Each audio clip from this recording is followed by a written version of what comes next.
सुजिलगलबा लाल असिदा हौजिक फावबदा India लैंगाना मणिपुरबु India की फिबा नुंगदा लैतबगुमना करिसु खनबिदना तौबिबासिदा Imangi मायराना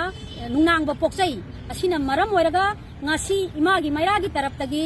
Bharat की home minister Amit Shah ji की ऑफिस ता चिट्ठी अमखक अमित शाह जी बु उनजनबगीदमक्ता अखोई पिसनजबा लाक्चबनी हप्ता अमगी मतुंगदा उननबगी मतम तंजा लौबिरुलाव हाइबिरपगीदमक अमित शाह की ऑफिस की रिसेप्शन बु इमागी मायरागी तरफतगी थगतजब फोंदोकचरी लोइना लोइना भारत की प्रेसिडेंट मैडम अमदी भारत की बीजेपी की प्रेसिडेंट जेपी नंदबु उननबगीदमक ममांगी मास की तांग मंगादगी अखोइना चिट्ठी पिसनजदना इमागी मायरागी तरफतगी तंगदुना ngasi फावबा लाक्चबनी भारत की प्रेसिडेंट अमदी भारत की होम मिनिस्टर ना हौजिक फावबा तुमदुना लाइबिरिबसे सही अनि फार फावबा तुमदुना लाइबिरिबसिगी मरम करिगिनो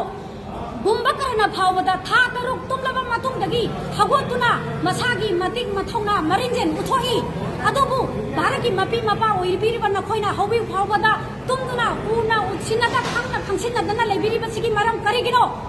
नखोइगी मरक्ता नखोइना तौरिबा पॉलिसी असिदा करिगुम्बा अरोनबा खरा अदुम लैब्रा हाइबसे अखोइना चिंगजै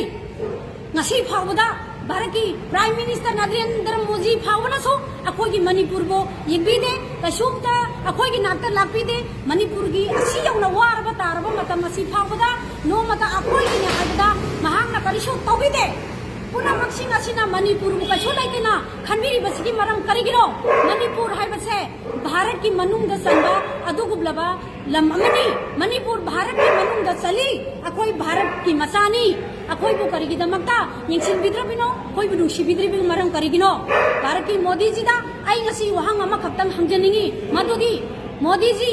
आपना आज तक 2 साल से कुछ भी नहीं बोल रहा है मणिपुर में एक बार भी नहीं आ रहा है उसकी